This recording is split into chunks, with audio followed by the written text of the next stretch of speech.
Hi అండి, అందరికీ నమస్కారం. Welcome to my channel. ఈ వీడియోలో ప్రభుత్వ ఉద్యోగులకు శుభవార్త అండి. దసరా కానుకగా 2 టీఏలు విడుదల. పూర్తి సమాచారం అయితే వీడియోలో తెలుసుకుందాము. వీడియోని ఎక్కడే కానీ స్కిప్ చేయకుండా ఎండ్ వరకు చూడనప్పుడు పూర్తి ఇన్ఫర్మేషన్ అర్థమవుతుంది. వీడియో చూస్తున్న ప్రతి ఒక్కరూ వీడియోకి ఒక లైక్ చేయండి. అలాగే ఈ వీడియోని తోటి ఉద్యోగ మిత్రులతో అయితే షేర్ చేయండి.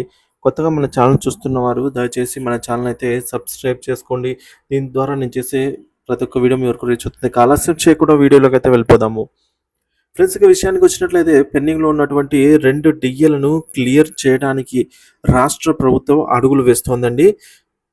ఉద్యోగులు మరియు పెన్షనర్లకు పెండింగ్లో ఉన్నటువంటి 2 డిఏలను డిఎన్ఎస్ అలవెన్స్ను త్వరలో క్లియర్ చేయడానికి రాష్ట్ర ప్రభుత్వం ప్రయత్నాలు ప్రారంభించింది. పంట రుణమాఫీ పథకాన్ని పూర్తి చేసిన తర్వాత ప్రభుత్వం ఇప్పుడు 2 డిఏలను అయితే క్లియర్ చేసేందుకు నిధుల సమీకరణపై అయితే దృష్టి సాధించింది. ఉద్యోగులు మరియు పెన్షన్లకు 4 డిఏ బకాయిలు ఉన్నాయి. అక్టోబర్ మొదటి వారంలో జరగనున్న దసరా పండుగకు ముందుగా సెప్టెంబర్లో 2 డిఏలను క్లియర్ చేసేందుకు నిధులు సమీకరించాలని అయితే ముఖ్యమంత్రి ఆర్థిక శాఖను ఆదేశించినట్లు అధికారిక వర్గాలు తెలిపాయి.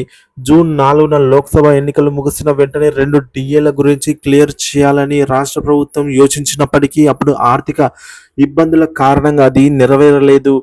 రైతులకు పంట రుణమాఫీ పథకాన్ని అధిక ప్రాధాన్యత అయితే అప్పుడు ఇచ్చారు. సో దీనిని స్వతంత్ర దినోత్సవం నాటికి పూర్తి చేయాలని అయితే కోరారు. తదనంతరం జూలై 18న ఆగస్టు 15 వరకు బ్యాంకులకు పంపిణీ చేయబడినటువంటి పంట రుణాల మాఫీ సంబంధించి 18,000 కోట్ల రూపాయల అవసరమయ్యే నిధులను ఆర్థిక శాఖ నిర్వహించింది. ఇది ఇలా ఉండగా పెండింగ్లో ఉన్నటువంటి డిఏల మంజూరు కోసం తెలంగాణ ఉద్యోగుల సంఘాలు రాష్ట్ర ప్రభుత్వంపై ఒత్తిడి పెంచాయి. ఇందుకోసం 53 ఉద్యోగ సంఘాలతో కూడినటువంటి తెలంగాణ ఉద్యోగులు, గెజిటెడ్ అధికారులు, ఉపాధ్యాయులు, కార్మిక పెన్షనర్లు ఇదంతా కలిసి జేఏసీ కూడా ఏర్పాటు చేశారు. అవసరమైతే ఉద్యమ పాట కూడా పడతామన్న నేపథ్యంలో ప్రభుత్వము వీరికి శుభవార్త అయితే తెలిపింది. దసరా కానుకగా 2 డిఏలను అయితే ఈ మేరకు మంజూరు చేయబోతోంది.